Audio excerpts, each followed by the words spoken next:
finally here. Summer is here, and I'm going to talk about some summer reads that should be on your reading list this year.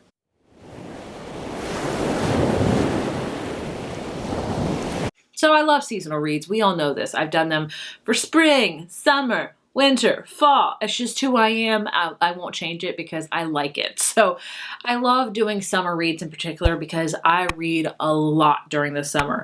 I don't know about you, but I'm outside a lot. I have a young child who loves being outside, which is great. But when it gets to be where I live, which I live in Southern Virginia, it gets to be humid as mess. And already it's like humid.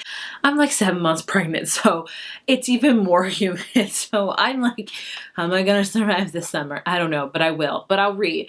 But either way, the books I'm talking about today are books that are perfect to read in summer, that you can read quickly on a beach or on a pool, or in my case, you're outside in the backyard sweating like buckets, but you just want to read still.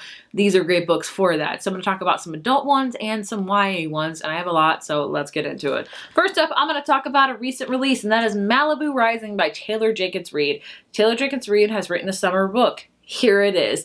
This one, the cover screams summer #1, and it is perfect to read in summer. So this one follows the Riva family. We follow all the siblings in it, and it takes place during one night because every night at the home of Nina Riva, sorry, she hosts like a party. It's like this big party. She is like a surfer model, I guess you could say. Like, she's a swimsuit model, and so all these celebrities come, and it just gets to be a wild time. And it takes place, like I said, it happens every year, and this book takes place during one night. And I think the year is August 1983, so right in the heart of summer, like Malibu, boom, it's there. So in this book, like I said, we follow all of the Riva siblings and what they're doing. Basically, we also learn about their father and their mother and their mother's mother and their father's father and things like that. It's kind of a real dissection of the Riva family, and it's just so interesting.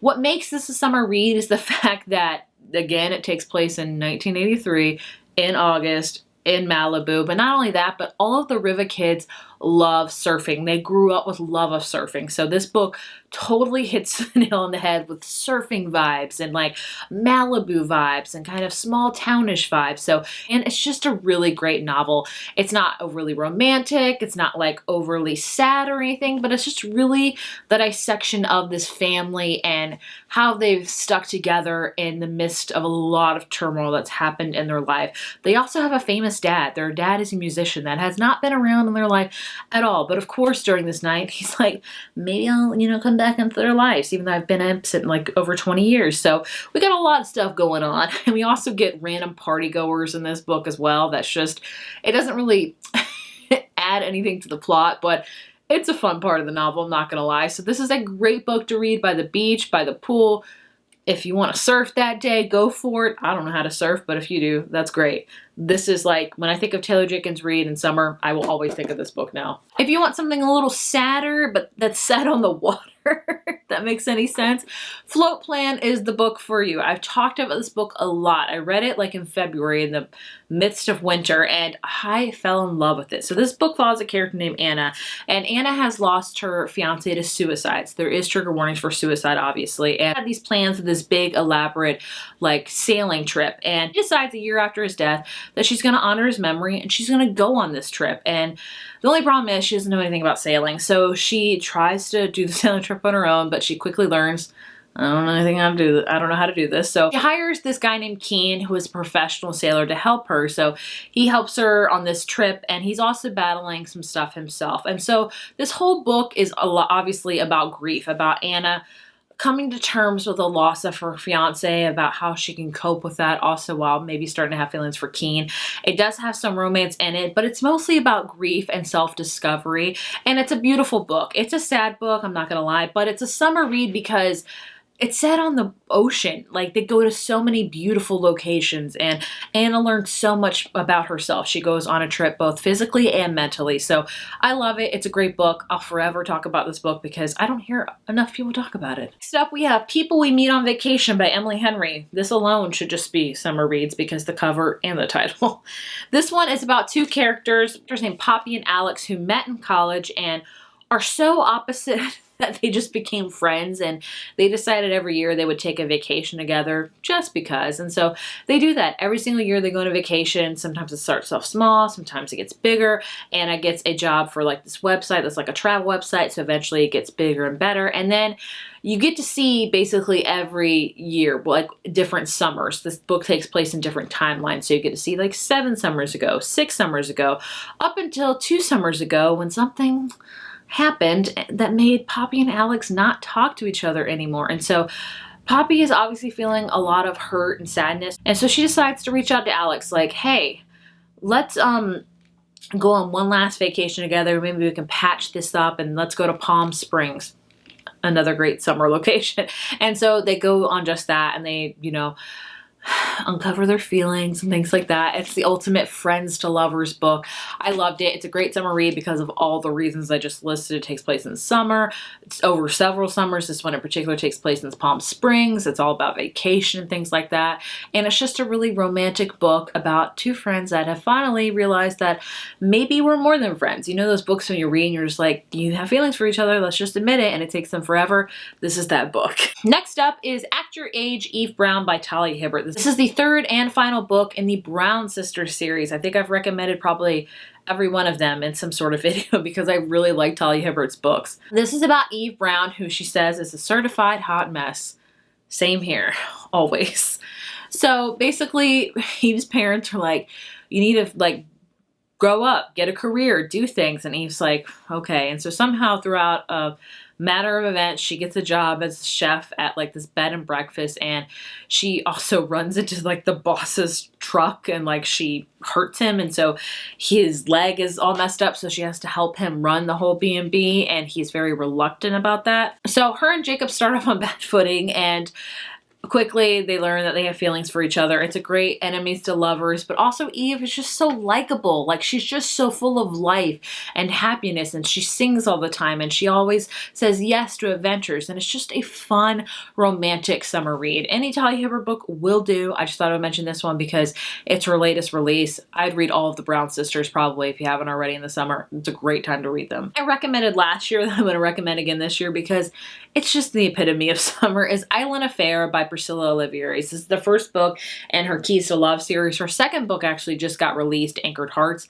I read it. I did not enjoy it nearly as much as this one, so I'm still going to recommend this one. This book we follow a character named Sarah, and Sarah and her family are going on vacation in the Keys of Florida, the Florida Keys. I forget how you pronounce it. And basically she's supposed to bring her fiance there, her boyfriend that she's like saying is fiance, but he bails on her at the last minute. So she's like, oh man, my parents, I'm going to show up empty-handed. What's going to happen? And then she meets Florida native Lewis, who overhears her conversation. He's like, hey, like, I'll pretend to be like your boyfriend, fiance to help your family because I know you're going through some stuff because her mom just recently battled cancer and won. And so the family's still kind of in a very crucial spot in their life. So it's all about Sarah and Lewis like faking the relationship also while having the time of their lives, going on an adventure, and him showing her Florida and all the food and cuisine and the beauty of the Florida Keys, and it just made me want to visit there so bad. So this is a cute one. It's cheesy, it's predictable, it's a little far-fetched. Like if some guy came up to me and was like, hey, I'll pretend to be your fiance, I'd be like, I don't know you. But you know, with some books, you just have to suspend your beliefs and just go for it. So this one is definitely a very much summer read. Last adult book I want to talk about is It Happened One Summer by Tessa Bailey. This is her latest release, and it's very much summer. This is being pitched as Schitt's Creek, like meets summertime, I guess you could say. Basically follow a character. I forgot her name because I read it on an ebook. But she's like a rich girl. Think of Alexis from Schitt's Creek. I wish I could do an Alexis voice, but I can't. But think of her, and her parents get sick of her, so they're like, you know what? Go to your stepdad's like dive bar in Washington for the summer and help run it to like learn some stuff. And so there she meets a surly sea captain named Brandon, I believe, and he's got some stuff going on in his life, but quickly they develop a relationship. You know, it's got that, you know, cutesy girl with the really surly boy, and it's just, I mean, it was cute. I like Tessa Bailey's books, I'm not gonna lie to you. Does it have a lot of depth to it? No. Is it a fun summer read? Yes. And quickly, I want to talk about some YA books in case you're not into romance or adult books, but you like reading YA contemporaries in the summer, because I also like reading those as well. I'm going to talk about some really quickly. First up is What's Not to Love by Emily Wibberley and Asma Sigma Broca. This is her latest release. It's a enemies to lovers. I would say if you love The Hating Game by Sally Thorne and you can't get enough of it, but maybe you like to read a YA version of it, I think this is a great one to read. So it's about Allison and Ethan who loathe each other. They compete for like literally everything in high school. Like who can get to class first, who can turn their paper in first, who doesn't have any sick days. Like it's insanity, honestly. And their principal's getting sick of it. She's just getting sick of this like animosity constantly. She's like, I'm gonna make you two work together for our upcoming 10-year high school reunion, and you guys gotta throw it together. And so, of course, with all great enemies to lovers romances, more proximity means that they learn that they have feelings for each other. It was super cute. Enemies to lovers, my favorite romantic trope of all time, so who's surprised that I loved it?